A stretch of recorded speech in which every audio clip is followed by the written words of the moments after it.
করার মূল উদ্দেশ্য কি আপনি একটা দীর্ঘদিন আমরা দেখতেছি আমাদের সংগঠনের মাধ্যমে এখানে তারা উপকৃত অনেক সময় বলে যে বিভিন্ন তাদের তাদের যে ক্ষতিগ্রস্ত করছে তারা আসবে করবে তাদের বিভিন্ন অনেক তাদের দিকে আমাদের এই সংগঠনের মূল উদ্দেশ্য ছিল আমাদের শ্রমিকের উন্নয়ন, তাদের চিকিৎসা, তাদের সেফটি, তাদের কর্মদক্ষতা প্রশিক্ষণ এবং বিভিন্ন বিভিন্ন বাচ্চাদের লেখাপড়া চিকিৎসা বিভিন্ন আমাদের মানবতাগুলি গড়ার শ্রমিককে আমাদের উদ্দেশ্য। এটা কি সামনে আপনাদের সারা বাংলাদেশ ব্যাপী কমিটি করার ইচ্ছা আছে? অবশ্যই আমাদের কাছে বিশাল আমাদের চিন্তা ভাবনা আমাদের এবং আমাদের অলরেডি আমরা আজকে আপনারা কোনো কমিটি করা যাচ্ছে কিন্তু আমাদের বাহিরে বিভিন্ন জায়গায় আমরা অলরেডি আমাদের কাজ আর অনেক আগে থেকে আমাদের কাজগুলো আমাদের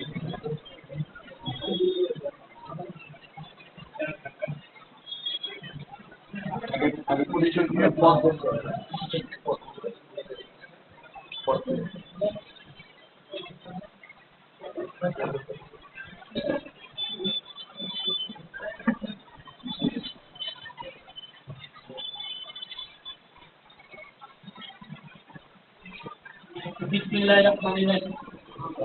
আমরা দেখলাম আজকে বাংলাদেশ নির্মাণ ঐক্য পরিষদ সংগঠন নির্মাণ শ্রমিককে যে আপনারা সংগঠন করছেন শ্রমিকের আপনারা আসলে কি আপনারা পাশে থাকতে পারবেন? আপনি এই সংগঠনটা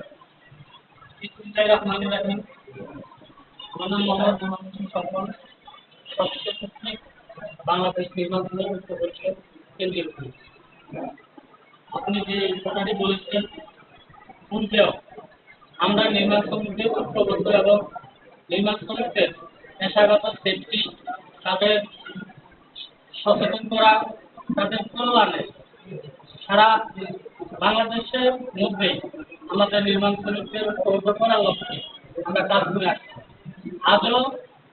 আজকের এখানে থেকে আমরা আরো একটি শুভ সূচনার ডাক প্রান্তে আমরা এখানে এসেছি।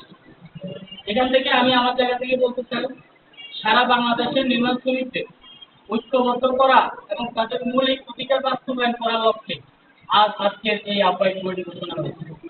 এই সংগঠন বাংলাদেশ নির্মাণ শ্রমিক ঐক্য পরিষদ সদাই নির্মাণ শ্রমিকদের পাশে থাকবে, তাদের কল্যাণে থাকবে এবং তাদের 12 দফা দাবি সরকার কর্তৃক, রাষ্ট্রীয় সরকার কর্তৃক যাদের মৌলিক অধিকার বাস্তবায়নগুলো সহ আমরা আমাদের সংগঠনের পক্ষ থেকে আমরা জোর দাবি জানাবো এবং প্রয়োজন হলে বাংলাদেশের নির্মাণ শ্রমিকদের ঐক্যবদ্ধ করে আমরা আন্দোলন গড়ে তুলব।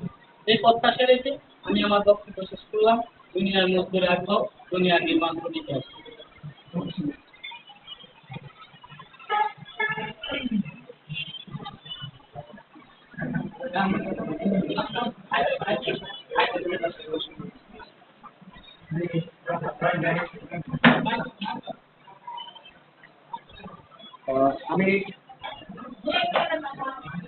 আপনি একজন প্রকৌশলী হিসাবে আপনি তো সবসময় যে নির্মাণ শ্রমিকদের যে দুঃখ দুর্দশা সবকিছু আপনারা অবলোকন করেন।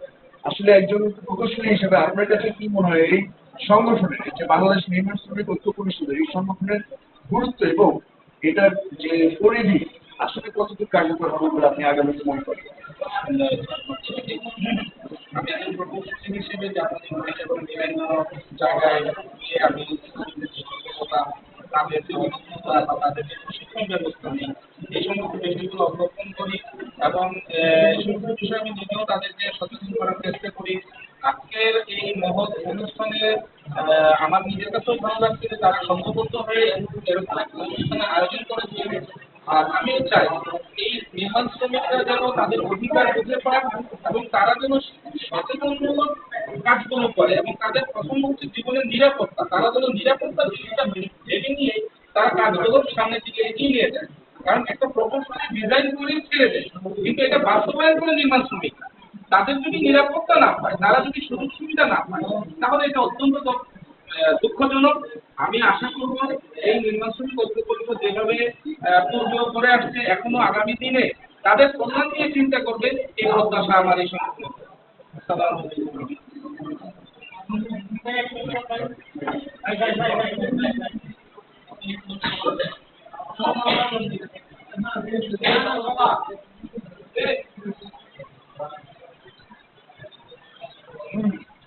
এটার জন্য আপনি এই সংগঠনের একজন পরিচালক বা প্রশাসনিক অনেকজন দেখলাম এই আত্মপ্রকাশ আসলে আপনাদের উদ্দেশ্য কি সংগঠন থেকে?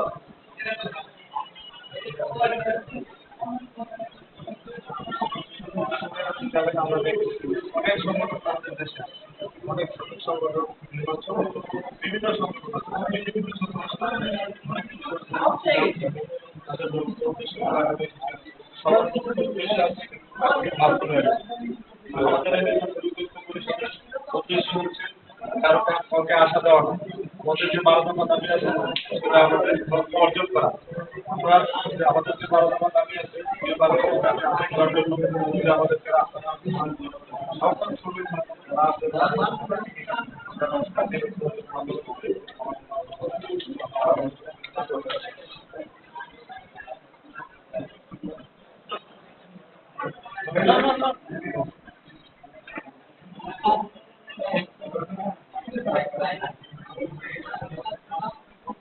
বাংলাদেশ নির্মাণ শ্রমিক ঐক্য পরিষদ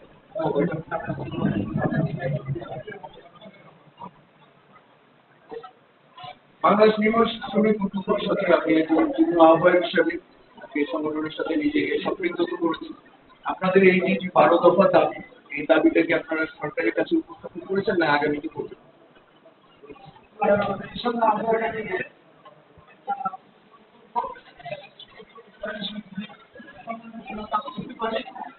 যে কোনো সমস্যা ইনশাআল্লাহ আমরা সমাধান করার চেষ্টা করি। আমাদের সরকার যেভাবে আমাদের আপনাদের তো একটি সমস্যা আমরা দেখি, আপনারা যারা বিভিন্ন নির্মাণের সাথে আপনারা যারা নেতৃত্ব দেন, যারা কন্ট্রাক্টর আছেন, আপনারা যে আমাদের শ্রমিকদের আপনারা সেফটি যে ইকুইপমেন্ট সেগুলি আপনারা দিচ্ছেন, সেগুলি না দিয়ে আপনারা শ্রমিকদের কাজে লাগান, আসলে এইটা কেন? বিভিন্ন মালিকরা মজুরির টাকা আর টাকা উপকম দিয়ে সম্পূর্ণ কিনতে পারবে সেটি জিনিস মালিক পক্ষ থেকে।